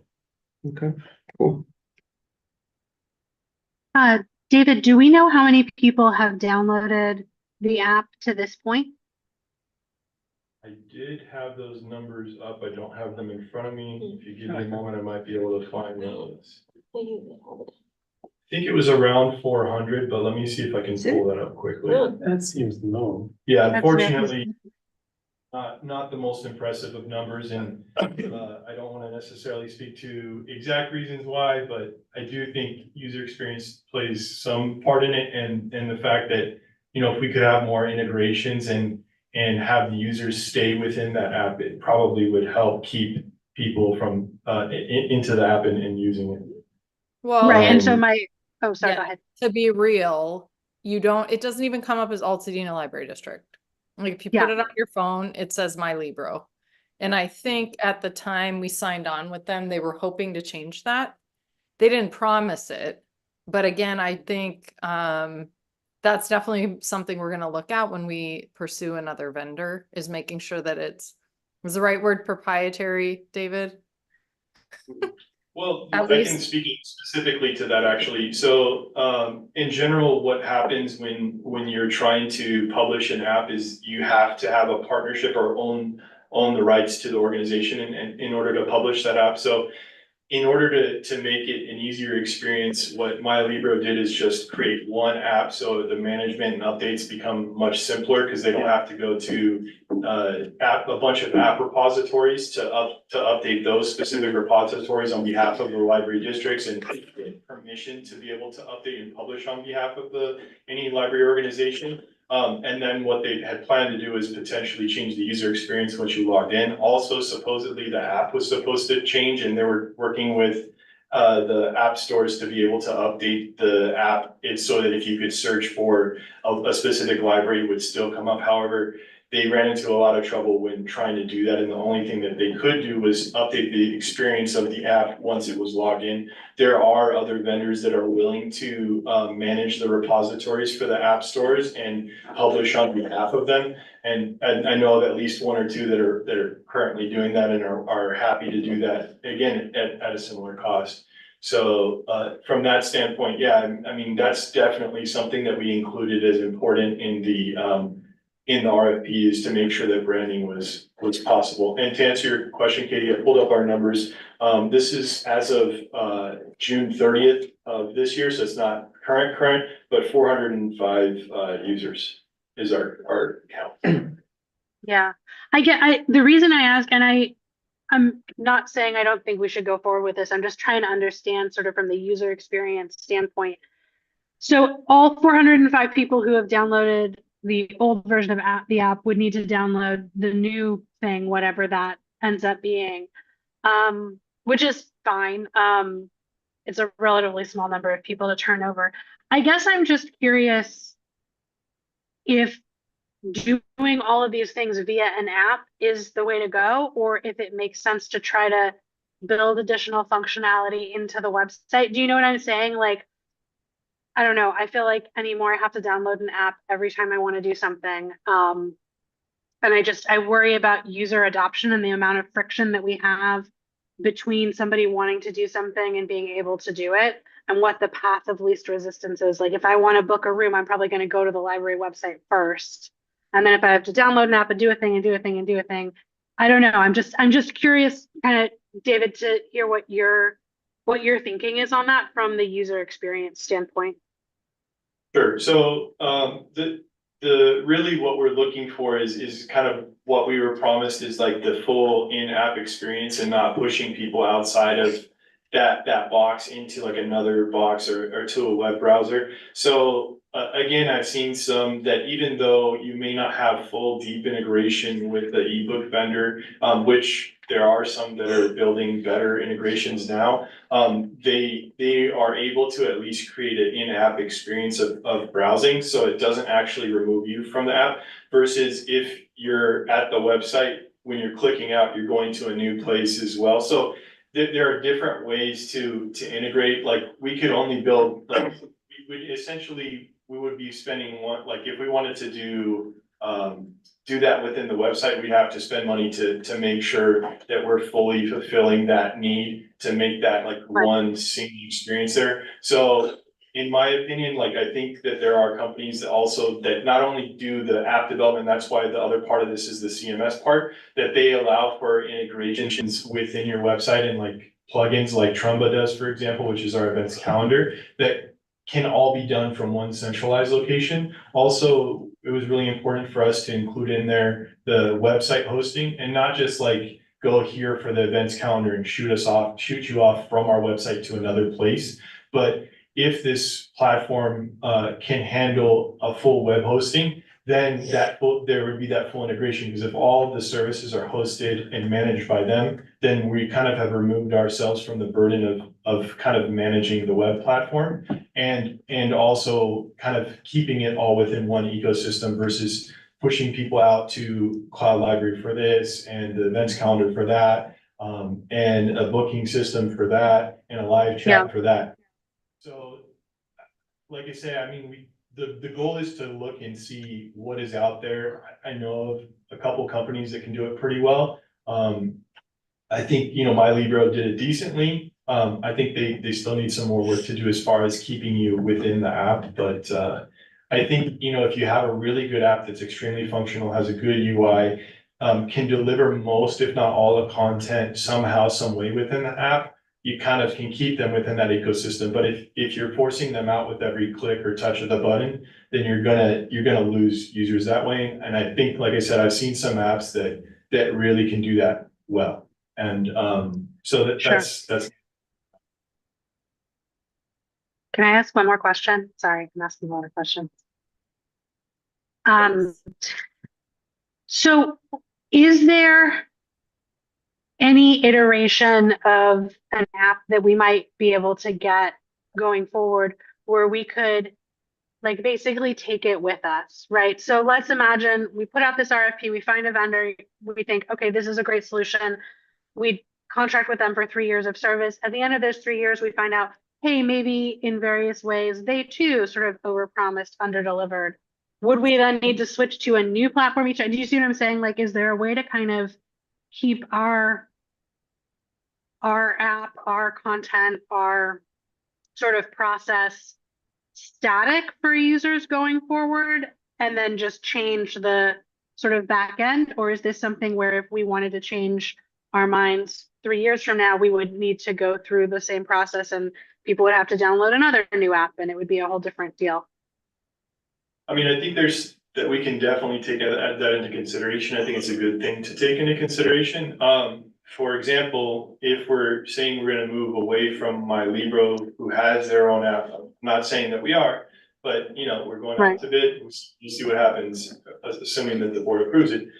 If we move away from My Libro, it's their app, they own it, they publish it. We can take probably some of the data and some of the resources within that, but we would need people to move. But if we go with a different vendor who say publishes on our behalf, which is one thing I was talking about earlier that My Libro doesn't do, then technically we own the repository itself and they publish on our behalf. So it doesn't mean like we probably get to keep the services because those might be embedded. But we at least keep the app name, and if we want someone else to develop on our behalf, we would have the potential to have them publish their app for us, and maybe the content of that just changes from within, but it still stays as that app. There's probably a little bit more complexity to that, but there's more potential for that if we look at vendors that specifically publish on our behalf versus publish their own app and then the user experience changes once they log in. Does that make sense? But It I'll does, definitely and be that sounds like a much better outcome. Like I think that would be much preferable to being sort of tied into somebody, kind of being tied into somebody's app and hoping it works out. And I'll also say, we definitely considered if, things definitely progress where we move to a different platform, assuming again, the board approves and that if we don't choose MyLibro, we would need some time to make sure we give those users enough notice so that they know, hey, we've moved, we have a new app, this is where it is. So that's definitely something that we're aware of and we'll be sure to consider as part of it. But again, we'll consider that other part that you mentioned, Katie, as well. I appreciate you mentioning that. Sorry, so my last question on this, and then I really will be quiet, is what kind of adoption would represent success? Would we be looking for 10% of library card holders, 15%? Like, do we have a sense of like what we would look at and go, oh yeah, this was like a good investment, a good use of funds? Do you have a sense of that? So I don't have a great sense of percentage, but I do think like it depends on what the total outcome is. And I wanna, like, the reason why I'm answering it that way is to say that if there are other services that are offered in addition to just the library app, which is the CMS part of it, then the outcome is extended use of those other things and the time save and the way that the staff can manage it in one location, in addition to a bigger adoption. So I don't wanna make any promises to you all, because I think that would be unreasonable, and not that I'm afraid to fail either. But I just don't know what a huge success is for how the adoption of the library app. I think getting a good user experience, making it searchable by Altadena Library District will definitely help with that. But in addition to that, if we can incorporate some of these other services and seeing like a successful room reservation and appointment system, that by itself would save a significant amount of staff time. And especially as we think about the new buildings and the new spaces like meeting rooms, if we can automate or make that more self-service, like just that alone to me is a success. Because right now for room usage, they have to come to a staff desk, and thinking through how that's going to work in the new building projects, like it's gonna eat up a lot of staff time with more meeting spaces and especially on 2 different levels for the main library. So the more that we can make that as self-service as possible, I mean, that right there would again be a success. And if we don't get that through an app, the room reservation, we would definitely need it somewhere else. So then again, we need to think about how can we find a service that can do that. But that's why that's one of the not highly desirable, but important for this RFP. Well, and I think, Katie, as a library, we haven't been pushing the app as much. Like, it's not like we have a QR code that says, download this, right at the desk or anywhere. We don't advertise it as a thing, and then maybe going forward, if there's better integration, there'll be something that maybe can play a little bit more center stage. And I do think, to your point, like if staff don't have investment or love for something, they're not gonna push it either. Don't you love it, David? Is that what you're saying? I think it's great. Well, I'll say I don't love it. I don't think Bryn has a lot of love for it, and therefore just because it hasn't fulfilled many of the things that we thought it would be able to do. And again, the fact that it doesn't show up on as Altadena Library District, I'm not a big fan of. I will throw out there, looking at our current library card holders, we're at about 23,000 something right now. I think a minimum should be 10% of our card holders want our app. So just that alone, we would almost quadruple the number of people, if not more. So I can't make you that promise, Katie, but I feel like there's nowhere but up with getting a new app. And, Oh, and no, I, listen, yeah. yeah, I and, agree. and just like David said, because we're looking at naming the rooms and signage right now as part of the main library design. 2 small meeting rooms, 3 bigger meeting rooms, a conference room. Like, as we were naming those, we were thinking about like, what would the app be able to do for us to automate that process and make it better? I do think a lot more people will use the app just for that reason alone. So we're definitely making the right decision. And it's not to say my Libro can't be part of this proposal process, but I do think even in the last 3 years, it's come a long way, is what I would say. So I don't know if that's good feedback, but just my thoughts on it. And I want to give David kudos, like what a thorough RFP that is. Like he spent so much time putting it together. And I think it opens the door to not just like an app provider, but also a content management system provider to like throw everything at us and show us what's out there. I agree. I'm just happy not to have the little ratty piece of plastic on my keychain to check out books. So, anything beyond that is just icing on the cake for And we me. definitely included that in there as well Okay, to make cool. sure a digital scannable barcode is on there. I'm very And then- attached to my ratty piece of plastic. That's on Until my- it stops I am working. not. So that's actually one thing that I use the app for is the library card. Yep.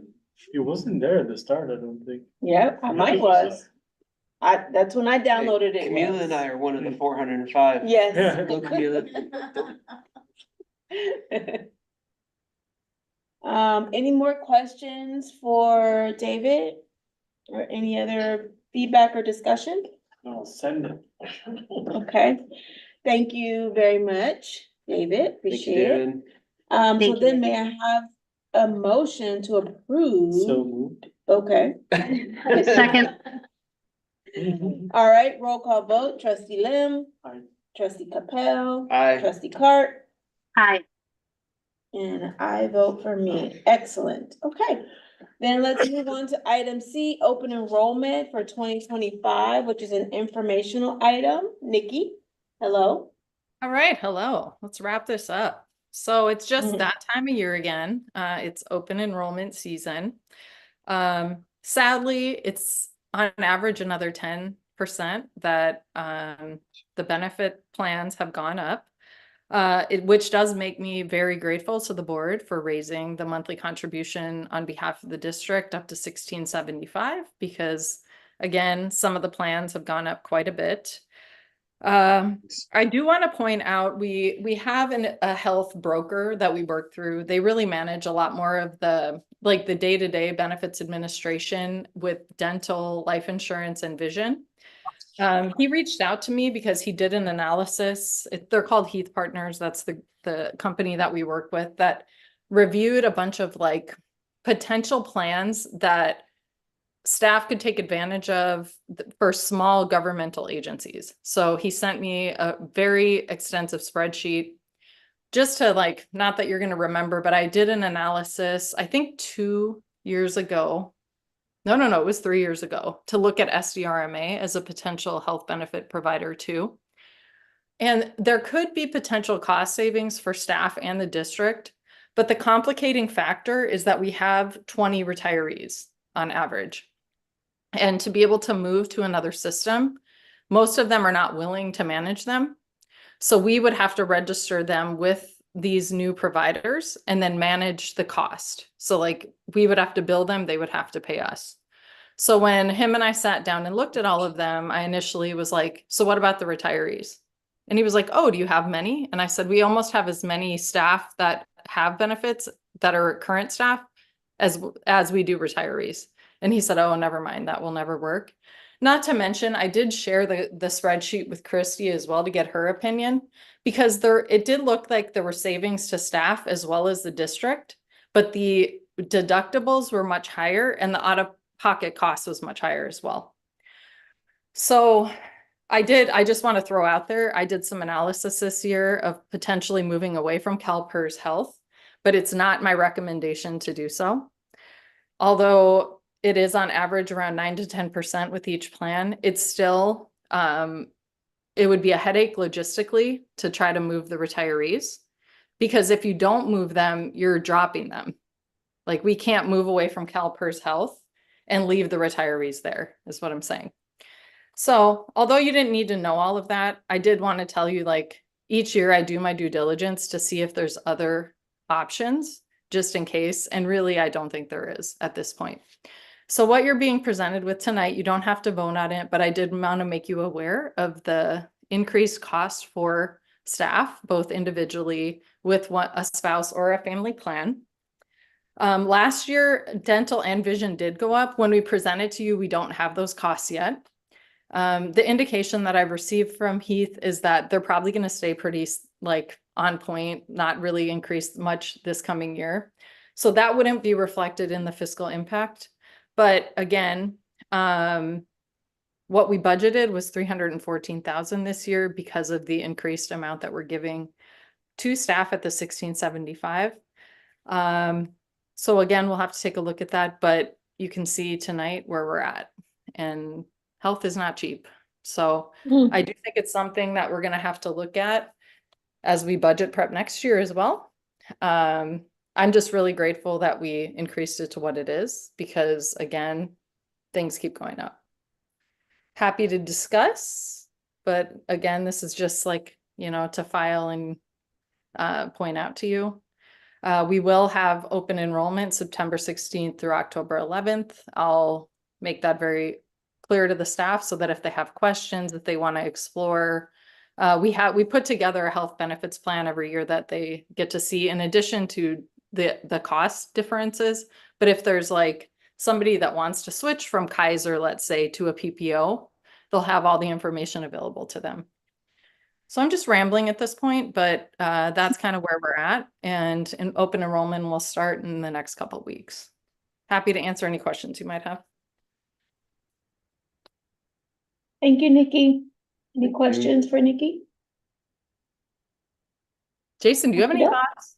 Like, I'm curious what someone that works line of work. I mean, what I'll say is the Kaiser plan that I have at work for 2 people is over $2,500 a month. So the 18 and change that you're paying for CalPERS is actually pretty good. Yeah. With not Yeah, deductibles or out-of-pocket costs. You know, I think that's where they're nice plans. Yeah, those Yeah, those small what I'm government seeing- agency ones, like the out-of-pocket cost was insane. It was basically like you have insurance, but you're going to pay for everything out of pocket to meet those minimums, you know? So. Yeah, it's not uncommon in the private sector to see HMOs where people are gonna pay per family easily $5,000 out of pocket before they're even touching co-pays, and yeah, it's crazy. Yeah. So again, keeping an eye on it. I will, again, as we budget prep next year, if we feel like some changes need to be made, then we'll present those as such. Okay. All right, thank you so much. Got it. And we shall move on to governance, which we have a report on the trustee election update from Catalina. Yeah, so I'll make it short. So nominations for the filing period closed on August 9th. So as of right now, we have District 1 is unopposed. That would be our trustee prelim. District 2, we do have 3 candidates running, so Camila Wilkerson, Tina H. Lerno, and Jason Stebbins. And then District 5, trustee Katie Clark, and then Martha House. So you can view these individuals on the website. I put in the report. Just wanted to update everybody on that. Candidate statements, if there are any, are going to be available on the website that I put there 30 days in advance of the election. And then of course, everybody will get their mailed election booklets. And then the main part of this report, I did want to say that the library is working with the League of Women Voters and Neighbors Building a Better Altadena to host a candidate forum. So we are not facilitating that or reaching out to candidates or anything. Those organizations will actually be doing that themselves to make sure that it's an impartial candidate forum. So we're kind of excited about that. The tentative date is September 25th. We don't have a set time yet, or anything that we can announce to the community formally yet. I just want to say, I think this validates all the work that was put into, and I know Camila led on with just creating the districts and moving forward with that, because one of the main drivers was wanting to see greater participation in the elections, and it's nice to actually have participation. I can't remember. I think it was the first time Katie and I got elected. Was the last time 2018. 2018 was the last contested one. Yep. Yeah. And that's kind of embarrassing. So this is really cool to see that there's more participation in the first election under the districts. Agreed. I also wanted to give kudos to Bryn for the direct mailer and to Katie. She provided some feedback on the mailer so that we had all the pertinent information for people that potentially would want to run. I feel like when the community received those, that's when all of a sudden people were filing. So love the impact of the direct mailers. And I also wanted to give Catalina a shout out. She sent out a very detailed email to staff that I then forwarded to the board so they could see, just to make sure that they're not commenting or saying things or provide information in a way that they should not be as government agency employees and people that work for the system. So thank you to her and Bryn for that. That was definitely helpful. I appreciate that, Catalina. Okay, thank you so much. Is there any correspondence? There is none. Are there any proposed future agenda items? I was just looking at the calendar because there was a mention about, there's gonna be a significant budget thing in the November. That, I don't know if this happens every year, but we may want to consider moving that November meeting since it's the Monday of Thanksgiving week. I know I'm most likely not gonna be available that Monday. I don't know about other folks. I mean, it's pretty heavy travel week normally. Kids are out of school. Just something, maybe we could just agendize that as a discussion point for the September meeting, just to think about. Good point. I would like to plan to not be here, It's so a rough week. great point. Do we have to vote on that? I feel like we could just discuss canceling that and rescheduling it. Like, does the Monday before that work for everyone, the 18th? Yeah, I was just thinking a discussion point. Yeah. Yeah, as we get closer, so maybe next month, I can just put it under governance. Again, Well, and you know, what's interesting is if District 5 seat gets filled by our current trustee, Katie Clark, we're gonna have to appoint someone to her seat as well. So that could play into the timeline of things as well. We usually would open that up in October, but we won't know until the election concludes. So that's something else we'll have to think about. Because we usually do a special meeting to appoint, you know. The other thing because to think about, and I can't remember if we have a timeline on this or not, is when we've got the director's evaluation slated for, because that's one of the few things we're required to do at a regular meeting. We don't have to necessarily do it in November, but like it does have to be a regular meeting. We can't do it at a special meeting. So if we were going to do that in November, we'd have to instead do it at the December regular meeting. Maybe we should, I'll have to look back at how we've done it in the past. But do we talk about in closed session what we want the process to look like? That's what we've done. Yeah, we've talked about it in closed should session, plan. and then yeah. Maybe plan on bringing that up in September to lay out the schedule. I feel like That's a good idea. Okay. Yeah. Yeah. Catalina, can you make a note of that? Yes. The other benefit if we moved November a week early is we always end up with this crunch because the December meeting is always so it would give us an extra week to. Well, then November's crunched, but yes, Right. Either way. Just drop off We- the whole. Catalina makes it work. Thank you, Catalina. All right, Catalina, you have those notes? Okay, great. Then let's go ahead and adjourn our meeting at 7:01. Do we have to take a vote on that? Do we need a motion? You have the power, Madam President. It is so adjourned. I Woo! can never remember if I have to do that. You know what? Ask for forgiveness, not permission. Yeah.